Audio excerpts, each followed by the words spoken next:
Welcome to my channel. Welcome to my channel. Today we will be working on Power Query. So this is our data for the analysis. We are going to be using the data in a Power Query editor. This is the data. Take note of what we are seeing in the data. It is a messy data, lot of empty cells. You can change the color of this table if you want.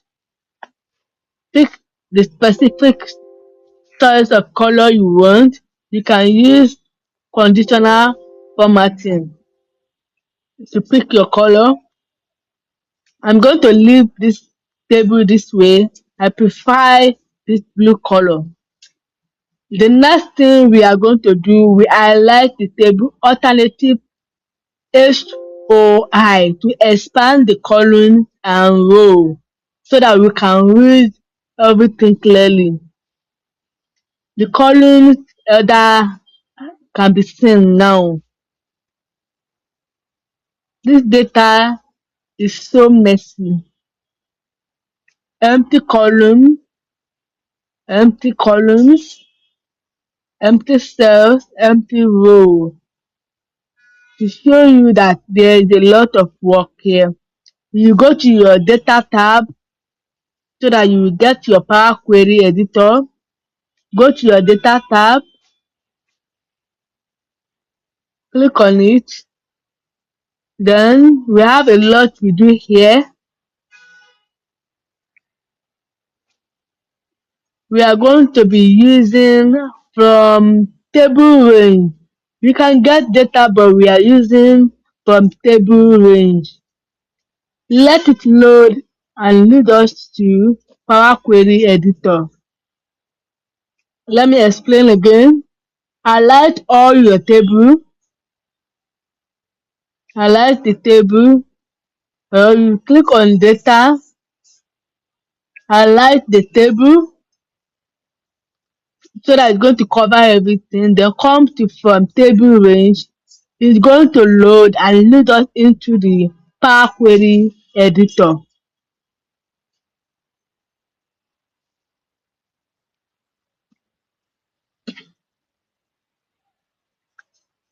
This is our Power Query editor, just like our Excel worksheet, but a little different.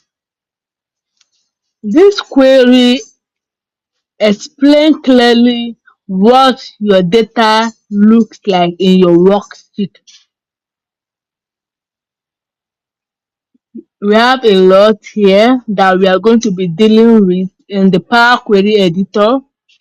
You can understand your data here. You can see the header, null means empty or blank rows and columns. Let's scroll to see more of what the data contains. You can scroll to the left and to the right.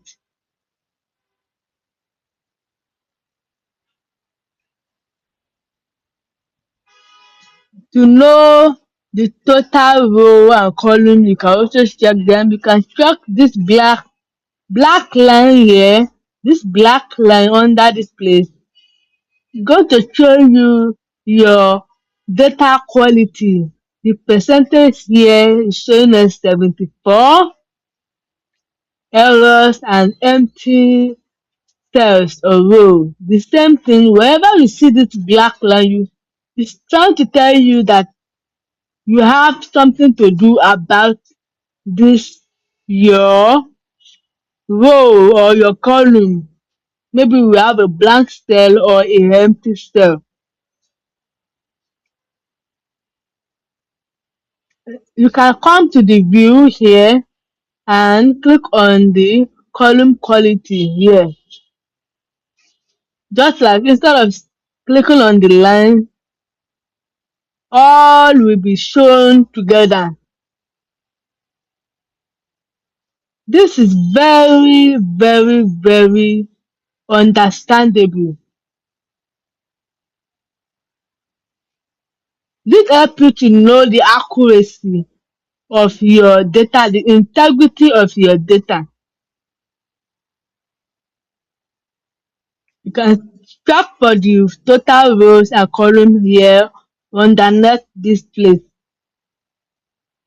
Instead of counting from the first number to the last number, you will see the total rows and column. The column profile also, it has its own function. You can count for that particular column, extract the error, the empty cells, the distance, unique, and so on. The value distribution, this is majorly for a text column. When you click for a numerical column, you will see the count, but you won't see the value distribution. The same thing here. All this make you to understand what your data is all about, to tell you what you need to work on, how to find solutions to them. You can see another empty value distribution because it is in a text format. You can scroll to check more on your columns. Let's uncheck it here and click on the column distribution so that we can see everything at once. You can see majority of them are empty, while few of them have their value distribution, the column distribution. So that is what all these ribbons help us to understand. Very useful tools here. So I need to explain all this before we start working. Now, the column names there, we are seeing column 1, column 2, which is not supposed to be the other's name. We need to change them.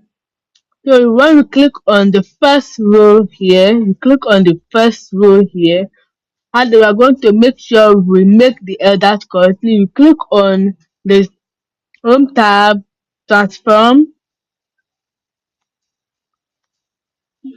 To know where to change the header, you see use first row as header. You are going to select the particular one that will work for us. Use headers as first row. You are going to check, is it right?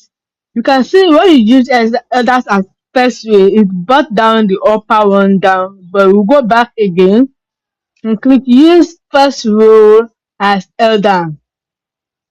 So now everything has come back there, but we still have what we still have the column showing there to make it look accurate. I'm just trying to explain what use first header and first row does. Now we will select the first column, second column, and third column because they have the vital information.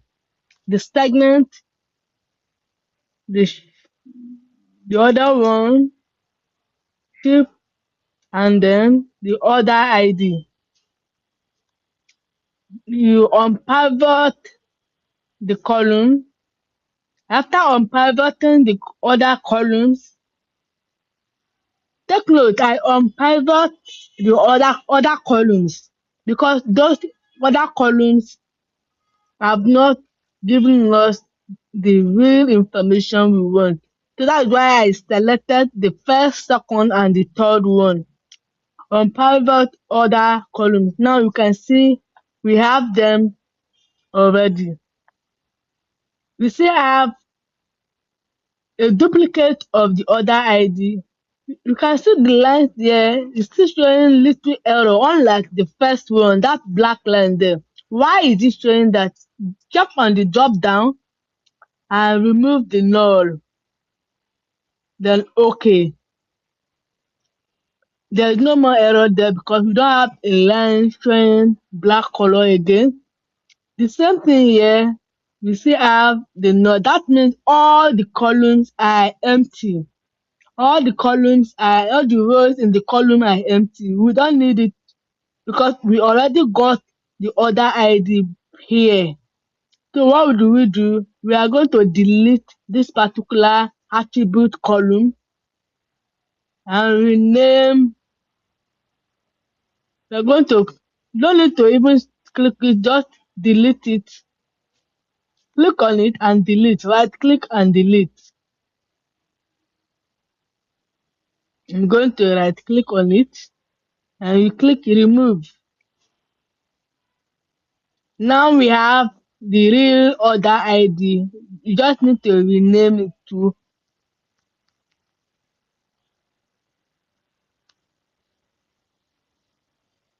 order ID.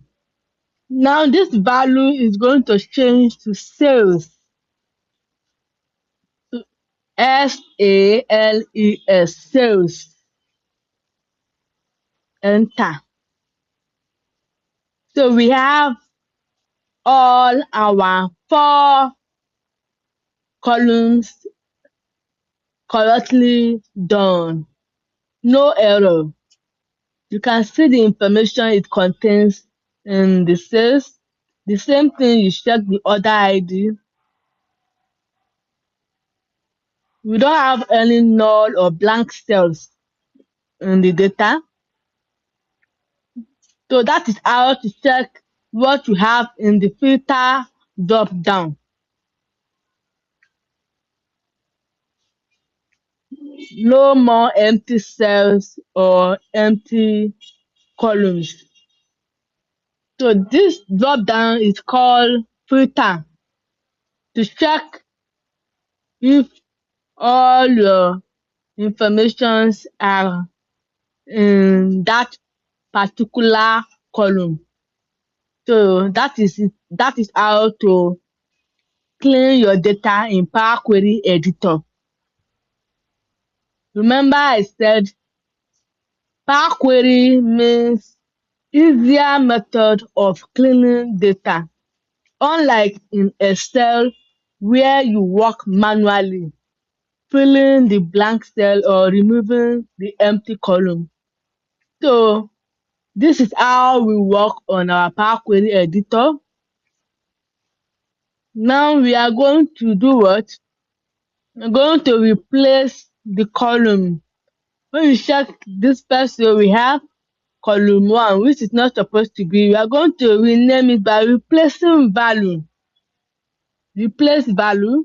What are we replacing it with? Depending on what the organization or your client gives you to input into the data. I'm going to replace it to consumer. Column 1. I'm going to replace the value. That is how to replace value. That like changing the names. Remember, whatever you do is going to come to your Power Query setting. This is column 2, column 3, column 4. We have a lot to work on here. Instead of manually working on it in your Excel, you can do it here also in your Power Query by using the replace value. The replace value. All you just need to do is you have to go to your replace value and select the first tab, just like how I did for the column 1. You select the first tab and let's close this first. Cancel. Go to replace value. The first tab, you write the column number. Is it column 2? then change to corporate.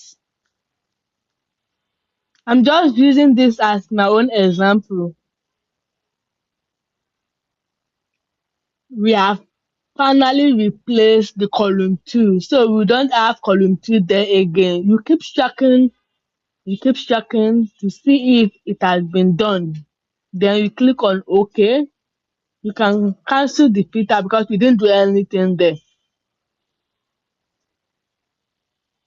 Replace again, column 3. I'm using another example. I'm going to be using home supplies or home office. That means majority of what was bought for office or for the use of your office work or your home supply, whatever you want to write. But make sure you use the correct details that have been given to you by your organization or your team.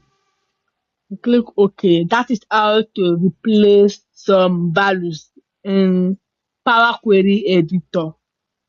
There are lots now because I have column 1, 2, 3, 4, 5, and 9 to 9. So that is how to replace. It can be you want to replace the name of somebody to another person. You can use that replace value. So that is how to do that. We have everything accurate now, no more blank or empty cell.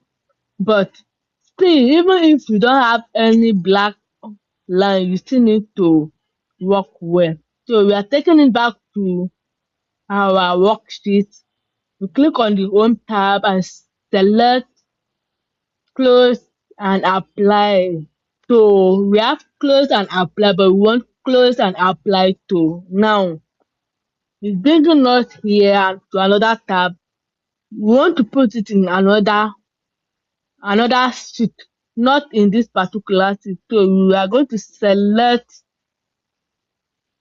for if it's existing sheet, you select, but if it's new sheet, you click on that plus. So we are going to select if it's existing, it's bringing you back to where your table is, but we don't want it to be there. So we click on the new worksheet.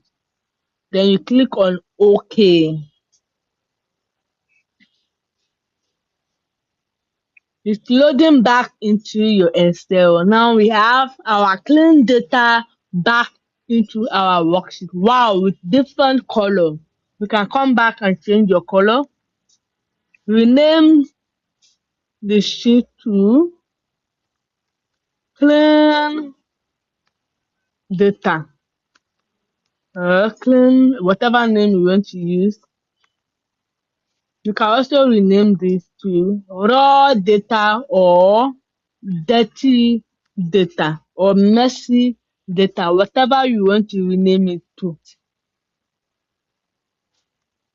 I'm finding this interesting because consistency in practicing on your Excel lead you to more things.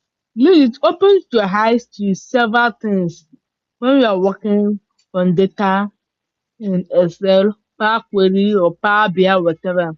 So look at it now. We have them here. We have all our information here. So that is what we have learned today.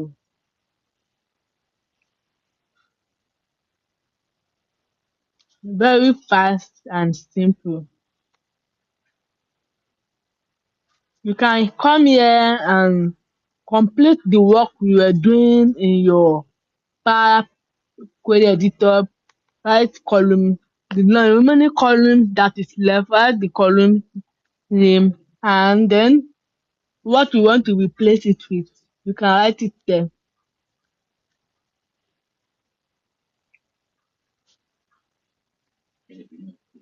so that you will be able to replace it back in your worksheet here. I prefer using my Power Query editor and not my worksheet. You can expand the column to see clearly all your details in every column. That is where we are going to stop for today. Thank you for watching.